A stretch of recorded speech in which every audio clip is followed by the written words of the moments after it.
Welcome to ArcGIS Maps SDK for JavaScript under the hood. This is a session we do every year to just kind of show some of the stuff we do behind the scenes to get the SDK working and show some technology that we feel passionate about and like. So it's a two-part discussion. Part one, I'm going to walk through kind of how we use compilation within our SDK. And then part two, Jesse here is going to talk about continuous integration and TypeScript enhancements.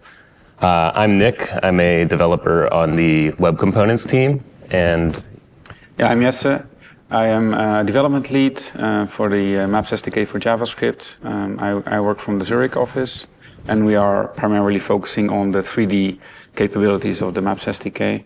But we also do a bunch of work on continuous integration infrastructure and things like that we'll talk a bit about today. Cool. As always, please share your feedback with us in the app. We appreciate it. So for part one, I'm going to talk about what I call code metamorphosis, how our SDK transforms through multiple compilation stages. To set this up, I'm going to go over a bit of a background. Obviously, you've seen in the last couple of years, we've made the switch into declarative UX components. And the challenge with that being that we have to distribute these components to a bunch of different teams here at Esri, and then we also put our SDK out to the public. And they all have different tech stacks, and there's just a lot of different needs and requirements throughout the different organizational teams. So here's kind of a diagram of the before and after. Before we had this JavaScript SDK for JavaScript, and we had the core module, and then we had the CDN. And it was all just kind of all in this one package. And now we have all these other packages. So we have core, we have map components, we have map components React, we have coding components, arcade language service, charts components. So obviously a lot.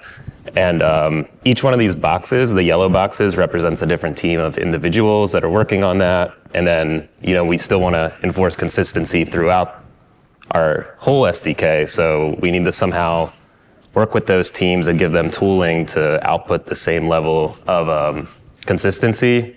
So that's kind of the challenge, is in enforcing consistency. We also need to provide documentation and types for developers, and that needs to be consistent as well. We need to distribute these components to teams with different tech stacks. So some teams use frameworks like React or Angular or whatever, and we need to have our components work within those. And then we need to ensure that the components are optimized for performance and usability. So we want to, maintain the standard to keep everything fast and that. So just this diagram again, but I've added the apps teams. And again, now these blue boxes are another team. They have different sets of requirements. And they're coming in and they're looking at our SDK and they're looking for consistency. That's through the API, the methods, how they interact with the components. So it's a pretty big job to make sure that with all these different packages, we have some level of a consistent story. And that's where compilers come to the rescue and really help us. We use many different compilers to analyze our code when we write it, transform our source code into multiple outputs, and generate packages, documentation, types, and other metadata.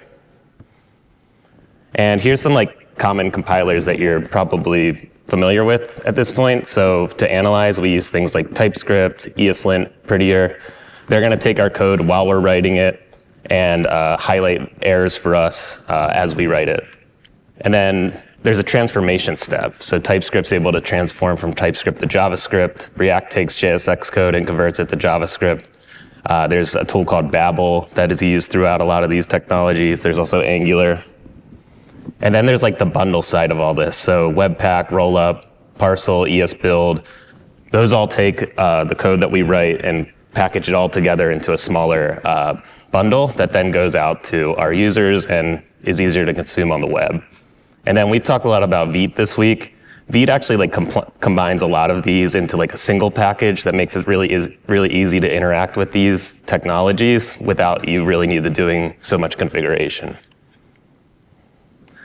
So let's take a look at our web component pipeline. First, we parse our source code into something called an abstract syntax tree. And just hold on to that idea. I'll talk about it a bit later. And then we transform that AST and do a number of transformations on it. So we'll optimize the code for performance, we'll remove unused code, we'll add metadata for documentation, we'll minify it to reduce file size, and maybe we'll add some polyfills to support older browsers. And then from that format, we're actually going to generate the JavaScript. So we almost pass through this format between our source code and the generated code that we ship. We also might generate JSON or Markdown. So we might take our code and make something completely different out of it. And that's all through this power of compilers and ASTs. So let's just take a quick visual example of that and just walk through a simple TypeScript web component.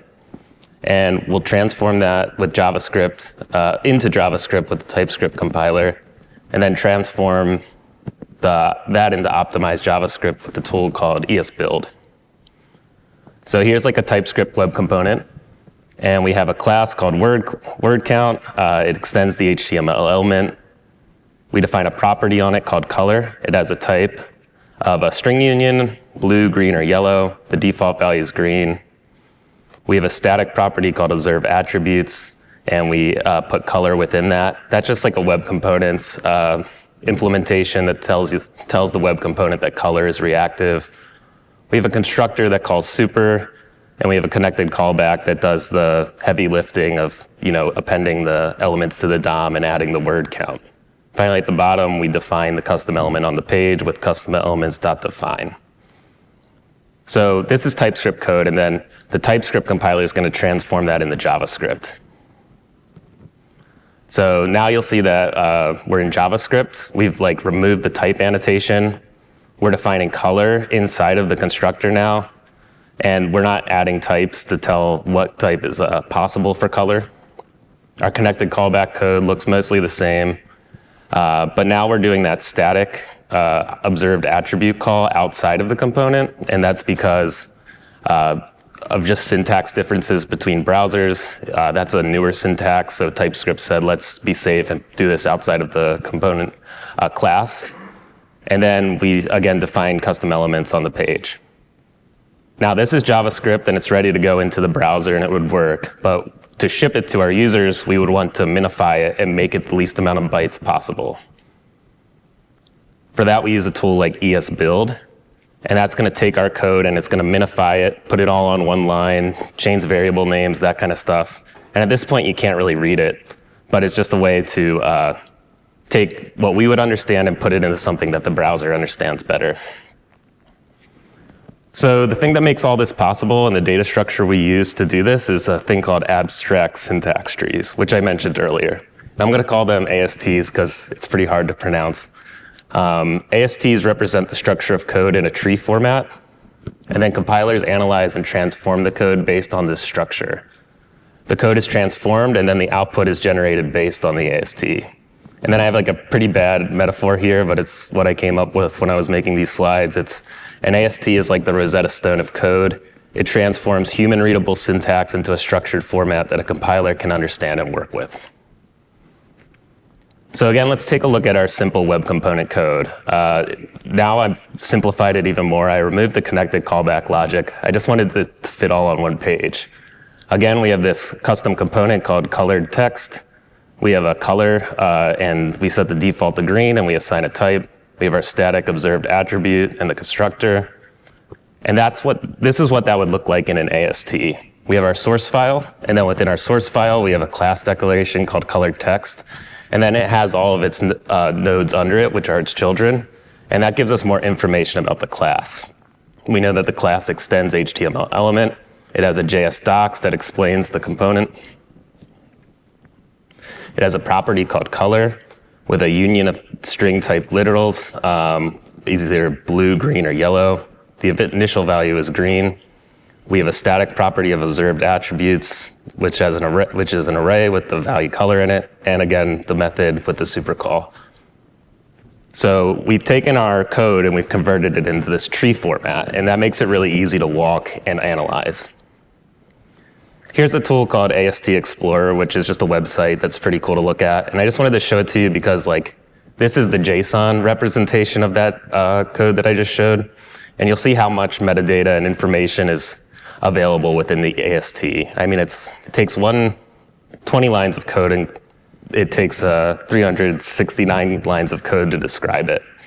And it's a pretty cool tool. You can kind of look at the AST and show it and click on an identifier like colored text and see that it's within a class declaration, that kind of stuff. I won't go too deep into this. So how do we use that within the JS Maps SDK? Just beyond like our package bundles, which we see and promote to you guys, our source code is transformed to actually multiple different outputs. We have documentation metadata that powers the developer site.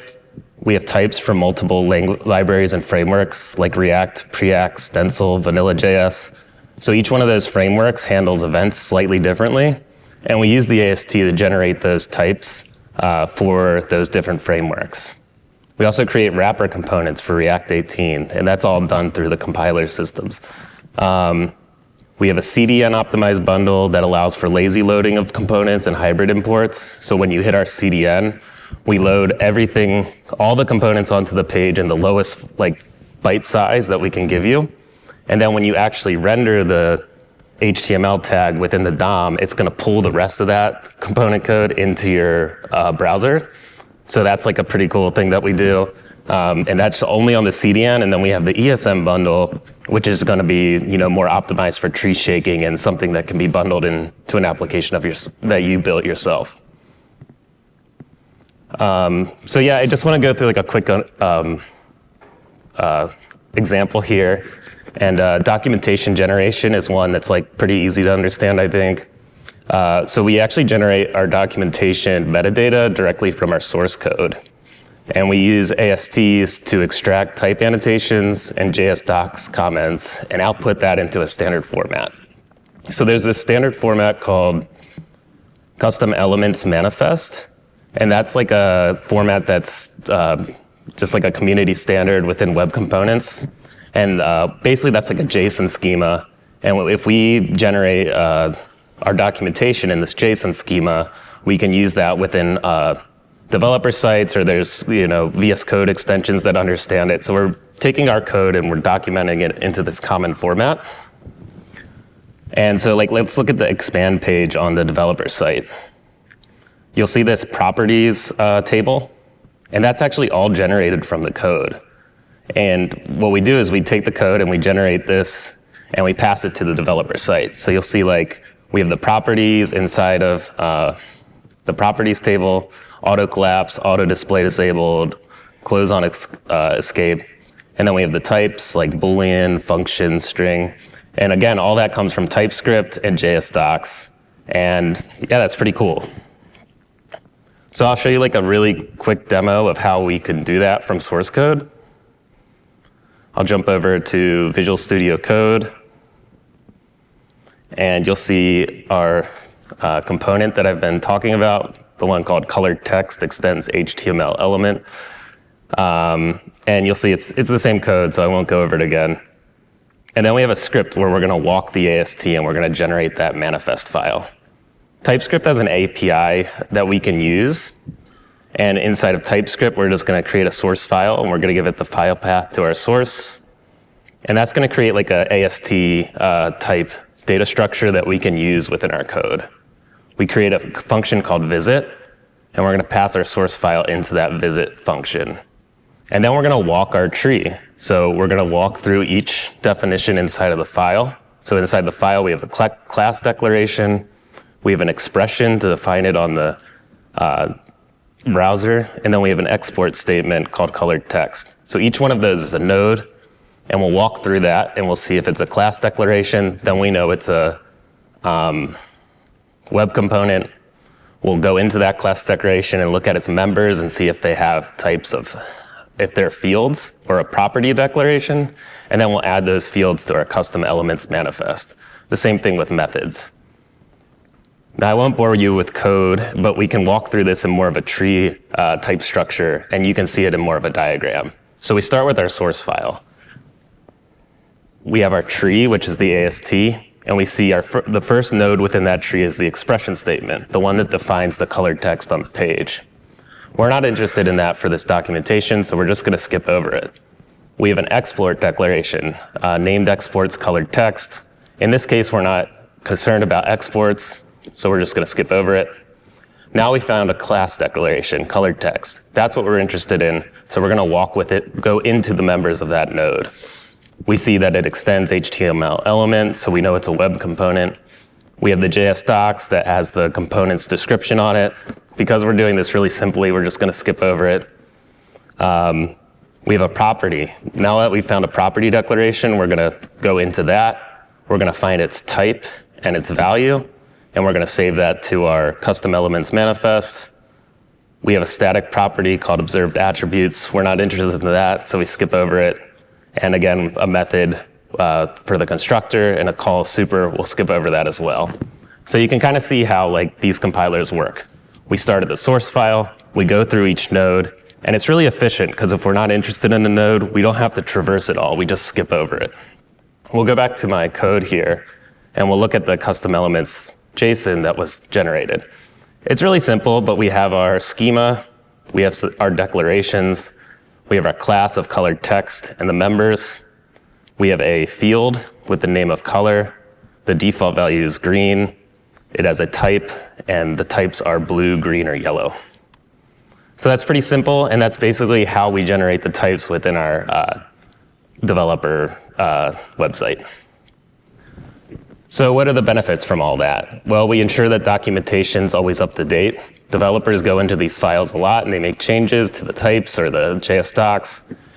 When they make those changes and we run a build, we regenerate that documentation file, so it's always up to date. And that reduces the need for manual documentation. It's so easy to get out of date if you're working in a Word document or something, so keeping it close to the code is pretty awesome.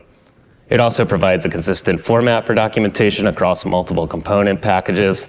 So for example, you saw all those boxes in the diagram, map components, coding components. This same compiler can go to all of them, and when they build their package, they'll generate the same output. So it really is able to distribute across our teams to build a consistent output. And finally, it allows for easy integration with other tools and services. So because we created that custom elements manifest, we can use it inside of other tools outside of our developer website to improve developer experience. So in summary, I'll go back to my kind of silly metaphor of code metamorphosis. The source files are kind of like this caterpillar. Then they go into the compiler, which is the cocoon, or really just like a green bean thing. And then out comes the butterflies. We have our developer docs, types, CDN bundle, ESM bundle, React wrappers, and there's really a lot more. So in conclusion, compilers are essential for modern web development. They allow us to transform our source code into multiple outputs. They enable us to distribute components to teams with different tech stacks. And they help us enforce consistency and provide documentation and types for developers. So really, modern web development isn't just writing code, it's shepherding that code through multiple transformation stages, and we do a lot of that on our team. And yeah, I hope you learned a little bit from this. I'll pass it over to Yes, I Know. Yeah, thank you. So in the second part, I thought I would share a bunch of stories of things we have engineered in the teams, some of the history of the JavaScript code base. So these are kind of three stories that are not really connected to each other, but separate stories. Maybe, I hope there's something in it for each one of you. Some of the things will be relevant. You know, we are quite a large team now, and we do things the way we do them now, but we also started as a very small team. So I'll talk a little bit about, you know, the different phases we went through, and maybe that's also can be relatable for you. So there's three topics. One is we changed our CI system from Jenkins to GitHub Actions, and I want to talk a little bit about how we did that and why we did that. In the second part will be about the public typings. That's actually quite closely related to the things that Nick was talking about. But also recently we enabled strict null checks in our public typing. So there's actually in 432 that went out just now. And so I want to talk a little bit about how we did that. And then finally talk a bit about something that is really specific to 3D, which obviously, because I work on that, I'm quite familiar with, to talk a little bit about how we get performance insights and what you can think about what the challenges are with 3D scenes. So let's start with from Jenkins to GitHub Actions. And just to give you a little bit of insight in the JavaScript SDK, so I'm talking now just about the core of the SDK, so not the components, the insights. So I dug a bit, and if you think about, so we went from 3x to 4x. 4x development started now around about 10 years ago, a little bit longer, but the first public release was around 10 years ago. You may or may not know, we actually forked the 3x code base when we started to work on 4x. So that means the code base now has nothing to do. Like, we basically rewrote everything in the end because it's quite different in architecture. But all the history is there. And so we started out with a code base that was already quite large, and then slowly over time transformed it into this new code base. And today, there's around 90 individual contributors. I looked at the Git history a little bit of the last 3 years, I think. And there's around 25 core developers, and they're spread across the globe. Most of our developers are either in Redlands at the headquarters or in Zurich, but there's also people contributing from other places. And the code base today is around 1 million source lines of code. So that's a pretty significant code base to work with. And it's, of course, always growing. We almost never remove any features. Of course, we do deprecate some things. But overall, we're just keep adding functionality. So this code base is ever growing. And with that also you have different needs for, how we automate things, for example. So for automated testing, I will talk a little bit about that, but initially when we started 4x, there was no automated testing. 3x, I think, didn't have any automated testing. So we had to build that from scratch. And when your team is growing and the code base is growing, automated testing becomes completely essential. Like, we couldn't develop anything today if we did not have an automated testing system. It's not always, if you're a small team and your product is maybe small, is maybe not as important. There is an investment into having good automated testing.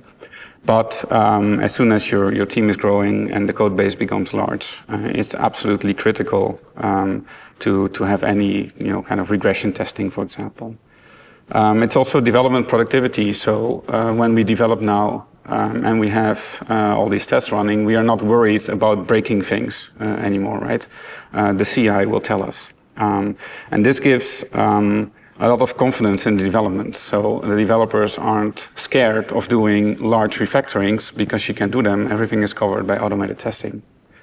And just to give you some idea of some statistics of the core JavaScript SDK, so we have around 20,000 unit tests, around 4.3 thousand integration testing.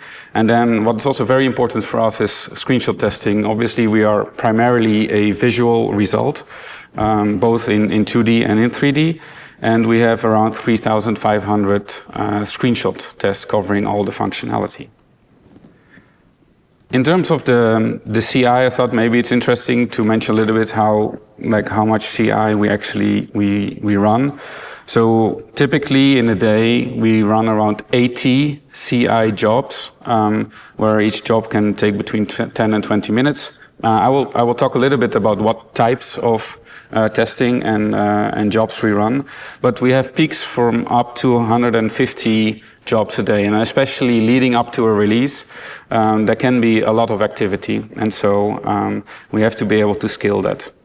So it's around 20 to 40 hours of compute a day that we need to cover, and our current infrastructure, we use around 8 Linux and Linux Docker-based machines and 25 Windows-based GPU machines, because all the rendering that we do, it's all WebGL based, so we need hardware acceleration in our test infrastructure.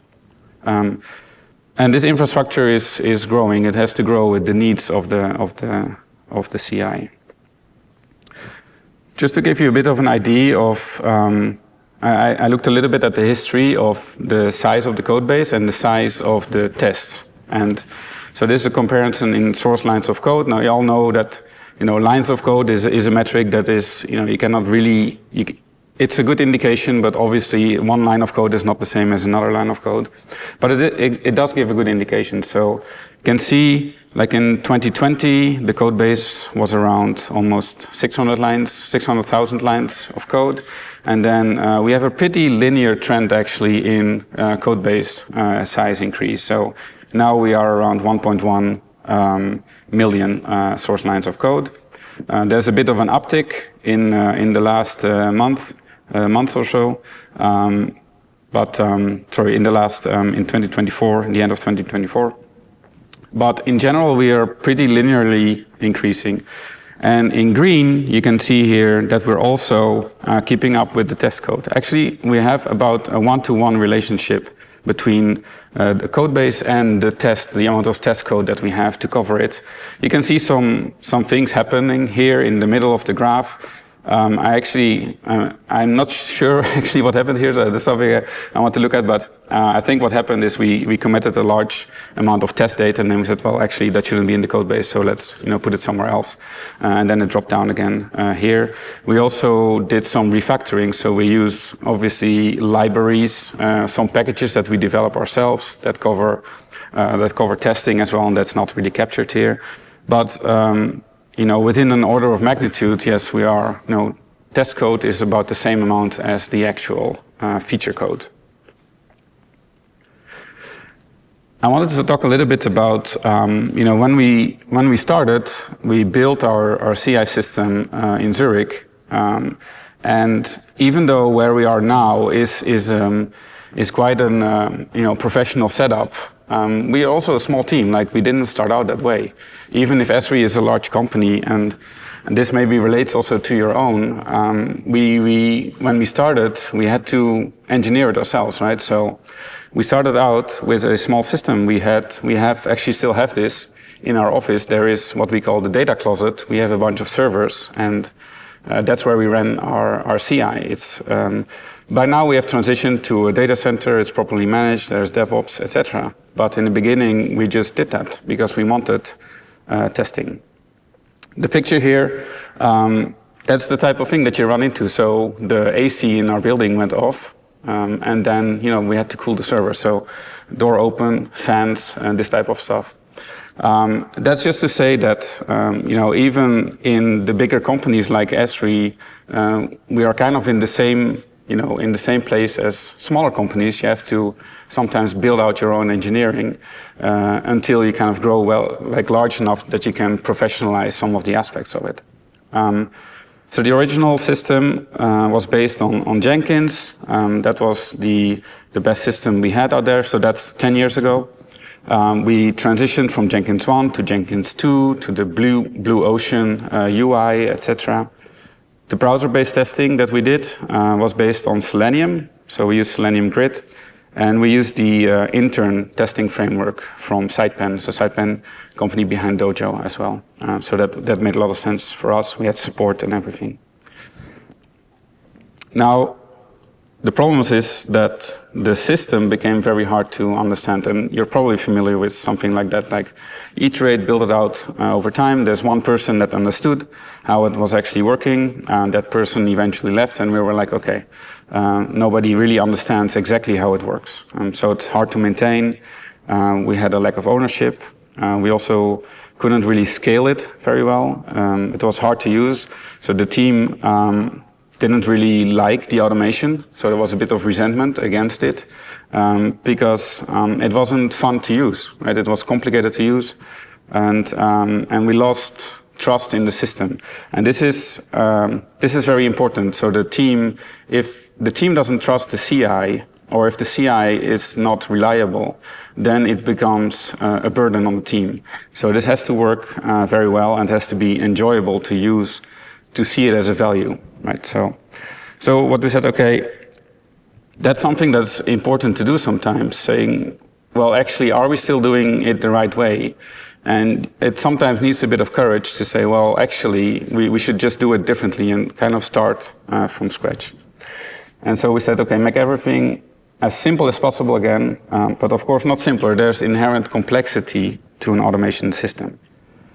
The main decision that we had to make is, are we staying with Jenkins or are we going to GitHub Actions? And at the time, we are using GitHub Enterprise. GitHub Actions was very new, but we found many small net negatives for us using Jenkins. I'm not saying Jenkins is not a good solution in general. We still use it in the company also for other things.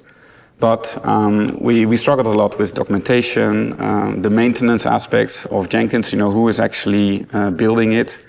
How do we, do local testing? It's very hard to set up Jenkins on a local machine. We didn't have a lot of expertise around Jenkins, and also we didn't really like the UI, UX, and you can't really, it hasn't been evolving for a long time. But with GitHub Actions, we have one less component to operate, so the scheduling is all done by GitHub. It's directly integrated in the place where our developers are also already working day to day in the GitHub UI. It is very well documented. It's also very simple to get started. And obviously it's backed by professional support from Microsoft. So this was kind of an easy decision in the end. But what we had to do is, because the team is quite large, if we just tell people, hey, look, we're ditching Jenkins and now it's GitHub Actions, you'll get resistance because people don't want to change. And so what we did is to really try and upfront do quite a bit of investigation, design, and justification of why we need this and why this will be better for our developers. And so this is a bit of an overview. This is a design diagram that we made originally. Not all of like this is still exactly like that, but for the most part, we basically implemented this design. And so the way this works, if you are a bit familiar with GitHub Actions, you'll have a pull request that can trigger workflows. Workflows have jobs, and then jobs have steps. A job is basically something that relates to one runner in GitHub terminology, which is basically one machine in your infrastructure. I won't go into all of the details here, but we have some specific needs. So we need a GPU infrastructure that is to run our screenshot testing. So we need access to a GPU. But then in the end, what we wanted to do is really simplify. So it's one runner, one job, and then we just as quickly as possible go to NPM. So to give our developers, the tools to actually run the automation or design the automation. So they shouldn't really have to care about the infrastructure, but as quickly as possible jump into what they are familiar with. Sorry, let me go back.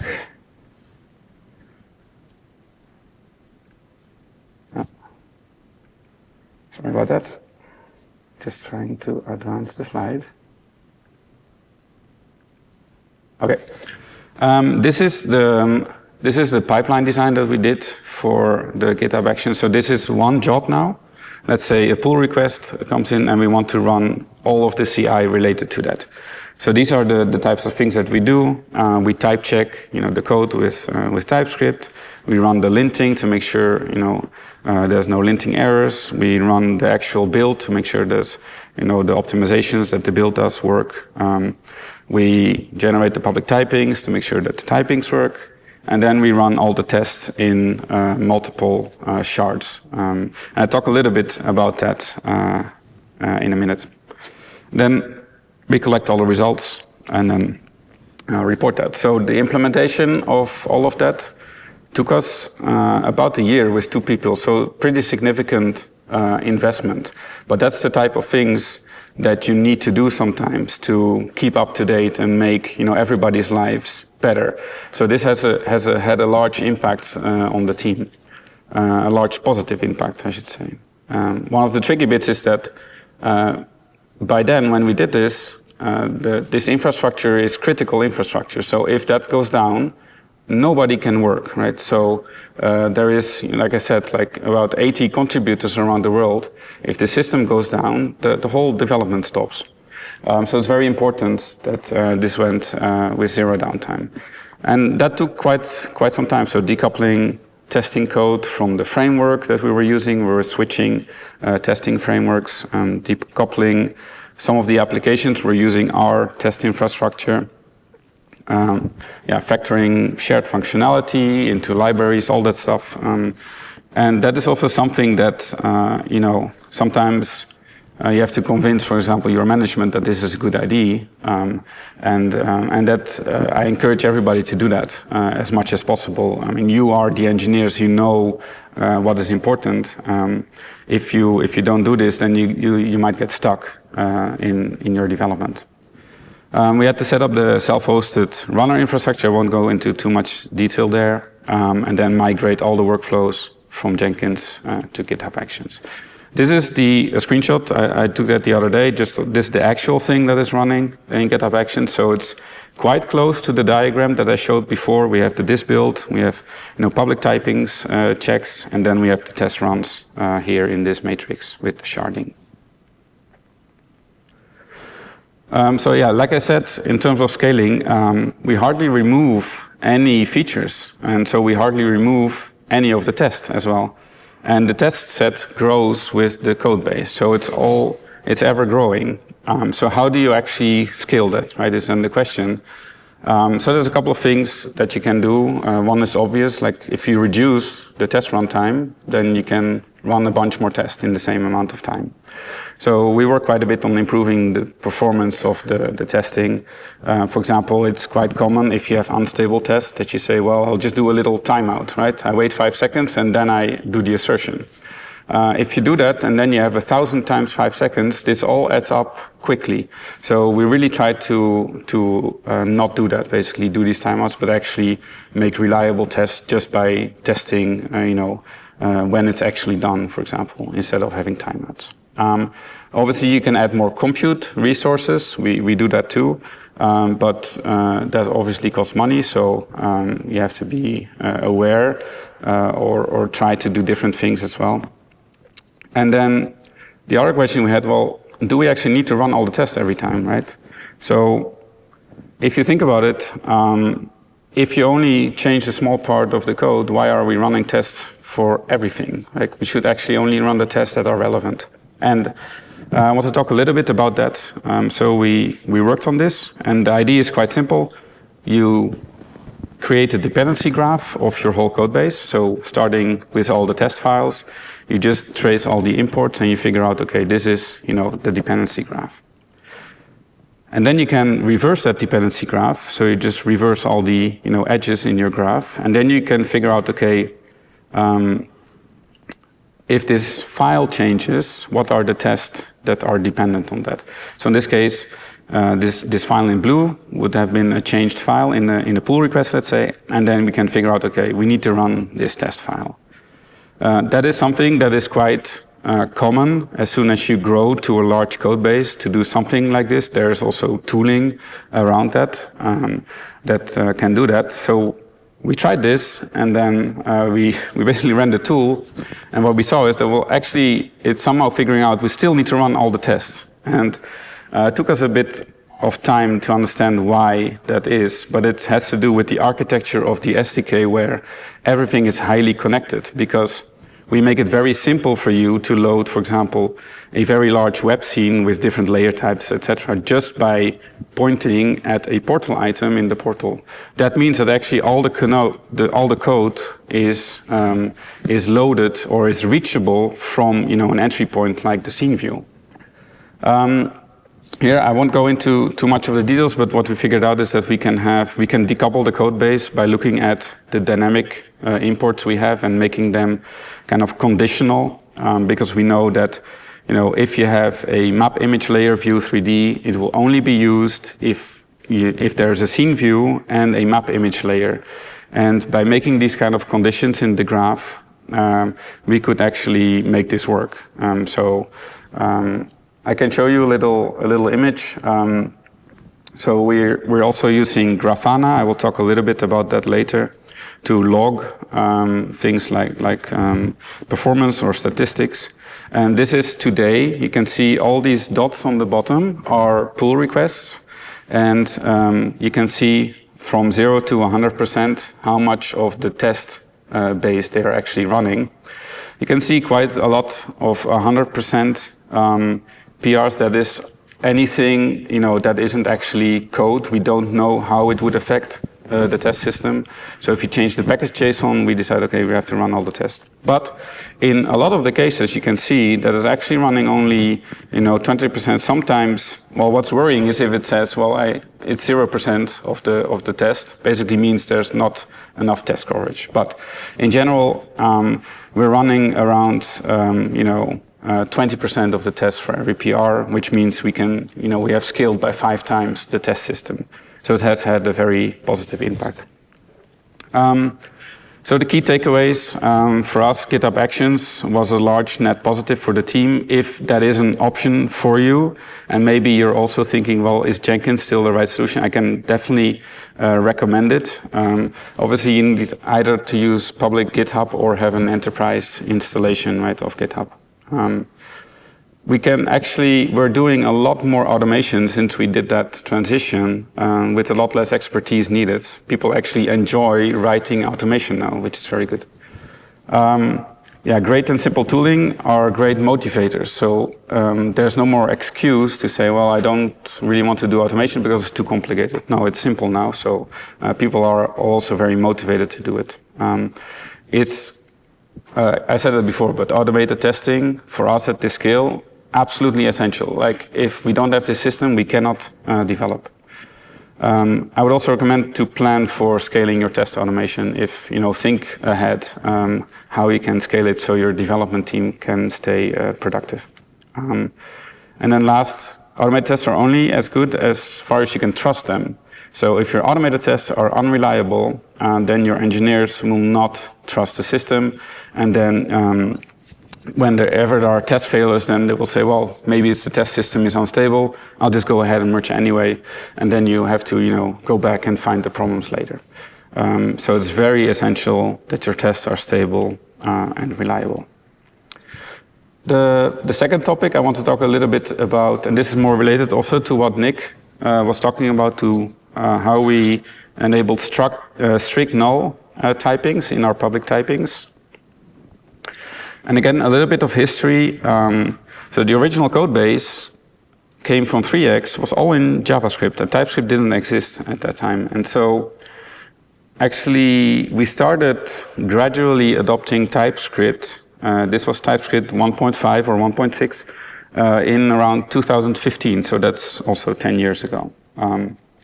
And at the time, the code base was around 400,000 lines of code of JavaScript that we needed to convert. So here you can see it's actually the first commit I found. It also happens to be me, so it's good, I can talk about it, where we converted the web scene class to TypeScript. And if you're a bit familiar, this was early TypeScript, so we had to do some like odd things with using AMD style references.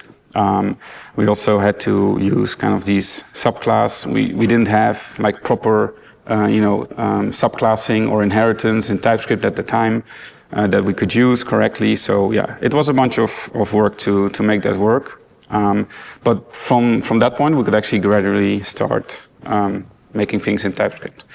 And the first public release of the 4.0 SDK in 2016 already included the TypeScript typings, even though the code base wasn't in TypeScript yet completely. So the majority of the code base is still in JavaScript. So how do you get the typings if your code isn't in TypeScript? We cannot use at this time the type declaration generator from the TypeScript compiler. We also couldn't have used. I'm not even sure we had the compiler API, to be honest, at that time. So what are the options is you can write it by hand, which I will show you this typings file. It's 5 megabytes of typing, so you don't want to do that. So what can you do? And so the solution, and that's also what Nick said a little bit, is we actually generate the typings from the JS doc.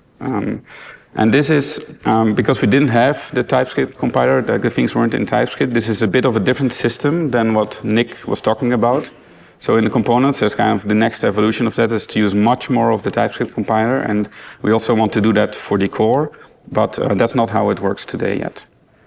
So over time, we had this automatic generation. We had to support more complex constructs. There's multiple inheritance and generics and autocasting. I have to link back to the automation, or to the documentation, so you can get IntelliSense in VS Code. And so we had to keep working on this typing generator. And in general, it works very well. Like all the Esri apps, or almost all of them, are all written in TypeScript, and they all use these public typings that we generate. But we had two big issues that we resolved actually only just now. And one is that, actually, how many of you are using TypeScript today? Okay, good amount. How many of you are using strict checks in TypeScript, if you know? Okay, good. So maybe half of the people are using TypeScript. Yeah. So our types, up until now, never included null or undefined typings. And that means that if you use strict typings, you think you can trust our types, but actually you can't, because sometimes the values will be null or undefined. The other thing is that we kept finding small bugs and discrepancies because we were basing the typings of the JS doc, and the JS doc, it's just documentation. So you type it up. There's nothing to verify that is actually correct, right? So at this point, we already had all the strict null types internally, so that also took time. We originally didn't have them. But the main difficulty is that with strict null checks, it's all or nothing. You cannot do that gradually. And the code base is large at this point in time. And the users, they rely on the null and undefined types to be correct. So we wanted that as soon as we message this, so we have that you can actually rely on it. Otherwise, it defeats the whole purpose, right? It has to be correct. But how can we do that? Like, how can we have confidence that this works? Because it's all based on documentation. And the idea is to validate public typings against the code base. So like I said, we kept finding small bugs and discrepancies. The idea is quite simple. You use the TypeScript compiler to actually validate the code base against the public typings that we create. And the idea is you iterate over the public type modules, and you create a dummy TypeScript file that looks something like this, and then run the TypeScript compiler. I can quickly show a little bit how that looks like. So this is the actual script that we use to do that. It generates a file that we can then check against the code base. It's a little bit, we thought this was quite simple to do, but then of course there's edge cases, and some things are modules, other things are classes or abstract classes. But what happens in the end is that you get this file, it imports all the public modules from the code base. Then, Then here are the public typings, also in this file, and then we have this, which is basically the test that the TypeScript compiler can verify that this API class satisfies the public typings. So the main problem is that the internal code base already has null types at this point, but the public typings don't. So we tried to run this tool, but obviously it won't work because of this discrepancy between the null types. And so we had to do it all at the same time. We internally still did that in steps, so gradually convert, validate N modules, commit it to the code base, make sure that the CI covers regressions, and then until we could complete that whole thing. And now we actually emit that. So we have that done for 432.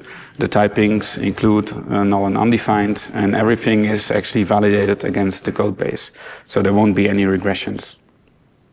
So the key takeaway is we had immediate payoff from doing this validation. We found a lot of small discrepancies and little problems in the public documentation. We improved the development workflows. So actually, when you create a PR that touches public API, you get immediate feedback, on that in terms of the public typing differences also in the CI.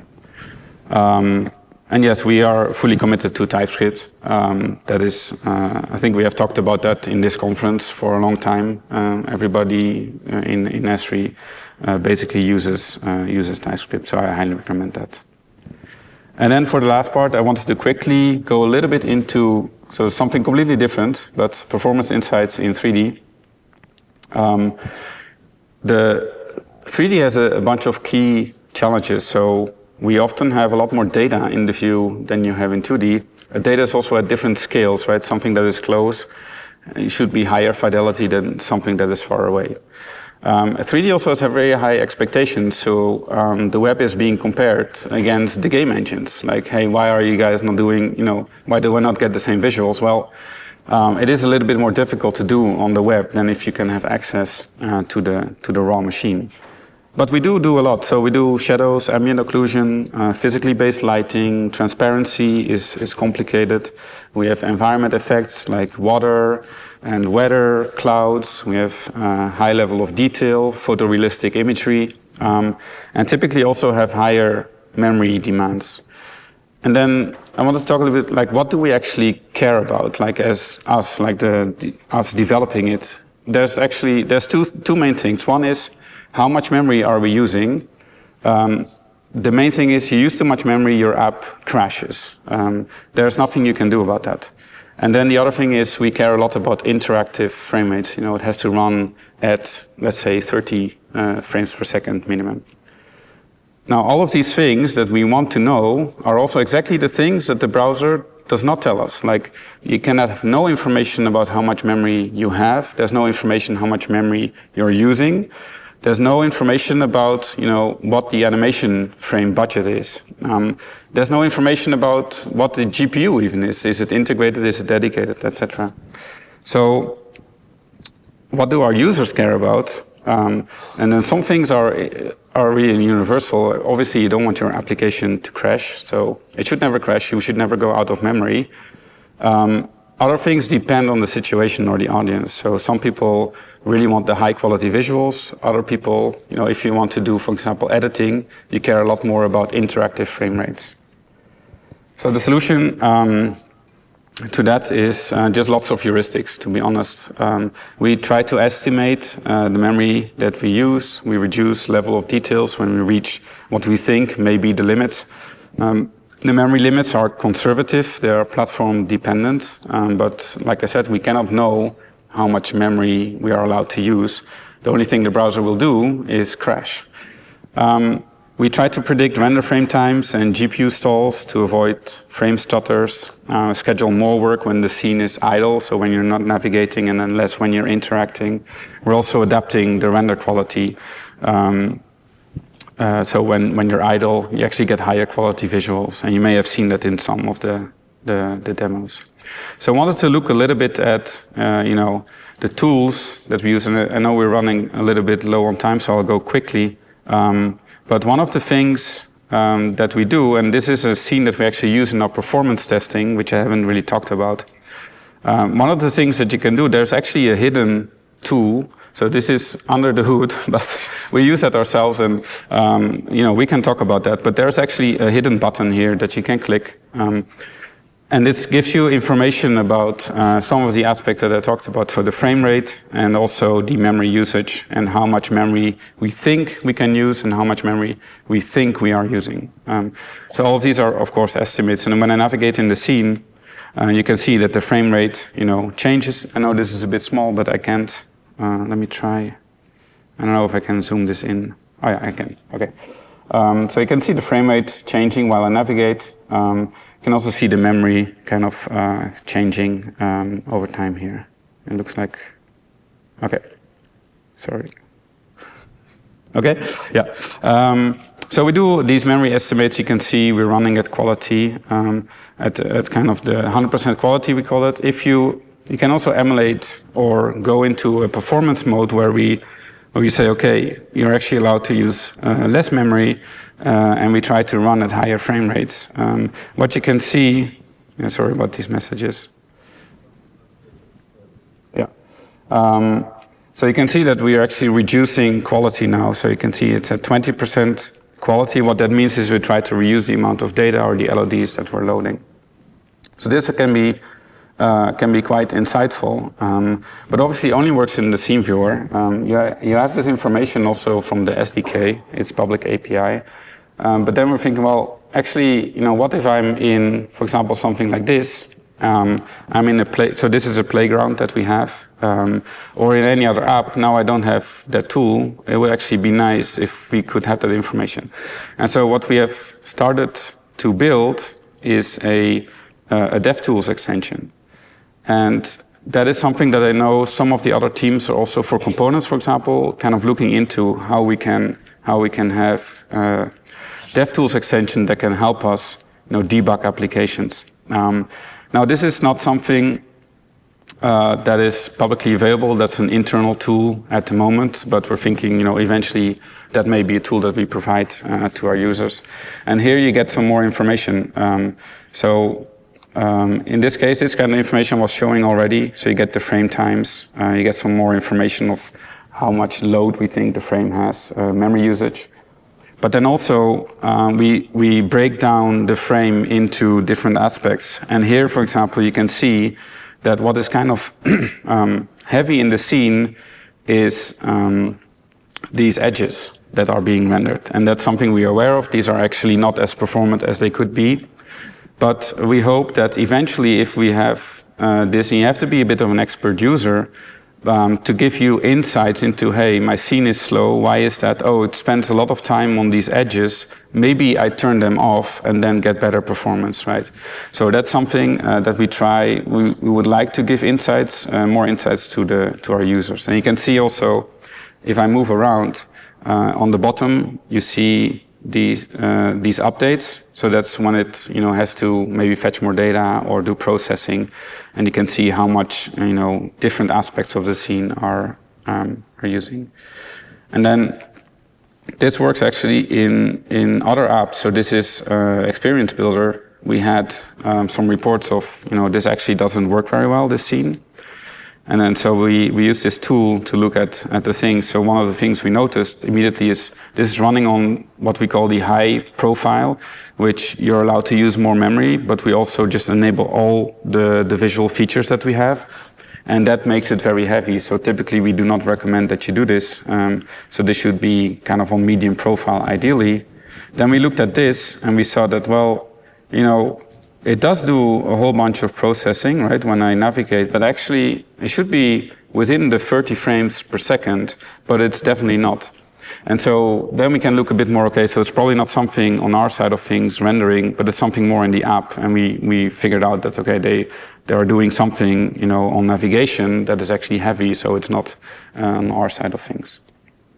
And then lastly, I wanted to quickly show, so we have these scenes, we actually do regular performance testing, we log all of that stuff to Grafana. You can see that, for example, here, recently we had some changes in the slowest frame that we render, very significant change, so that's something that we're investigating now. So that's how we try to keep track of performance. So the key takeaways, optimizing a 3D scene starts with optimizing your data. That is typically the most important thing. Reduce unnecessary dense geometry, reduce texture sizes, make sure geometries have a good level of detail. And then also understand your audience, like do they actually want the highest fidelity visuals, or do they care more about interactivity?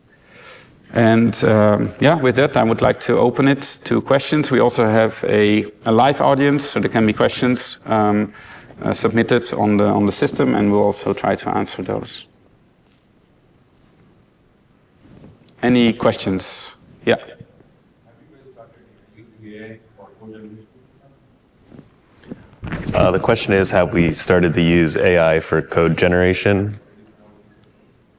I'm sorry, what was the last part? Only small features or something.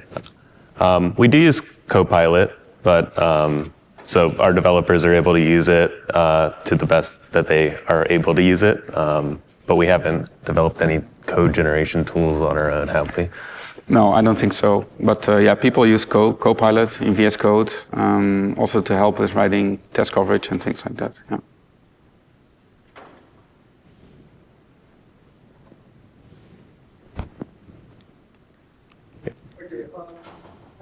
question is, when is it the right time to professionalize and call it DevOps or CI? Because right now, it's our developers that are just doing it and cycling. But when we know it's time to get dedicated jobs. It's probably... Repeat the question. Oh yeah, sorry. The question is, when do you know when it's time to kind of professionalize your, automated testing system? And yeah, it's a bit of a tough question. I don't think there's... I don't know of a generic answer to that. What in our experience, what happened is that we just noticed that the system was stagnating. The system wasn't as reliable as we needed it to be, and people were not willing to really invest, more time into it. And that's when we said, okay, we actually need to do something about that. Or, it was still working. The system was okay, but we couldn't really expand it anymore. Like we couldn't evolve it forward. And that's when we said, okay, we need to take kind of the next leap into doing this correctly, with DevOps and everything around it. Yeah.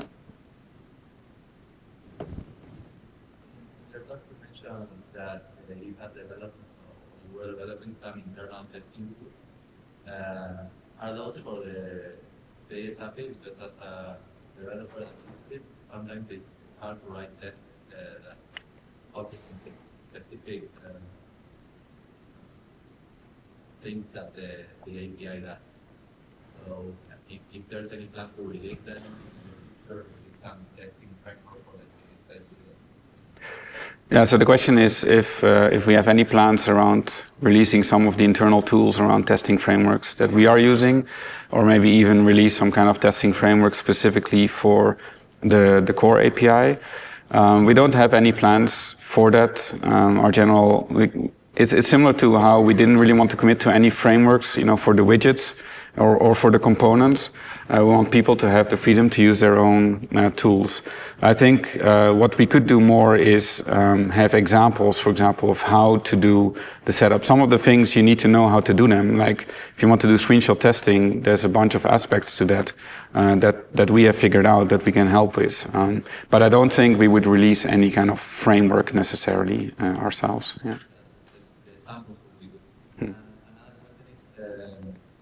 Is there a time frame for releasing the DevTools extension? There's no. Yeah, the question is if there's any time frame for these DevTools extensions, and no, there isn't. To be honest, like the thing I showed is barely working today. Like there's more work needed. I think we'll test drive that internally first. Also figure out what kind of is relevant and useful, and then eventually, bring that out. Yeah.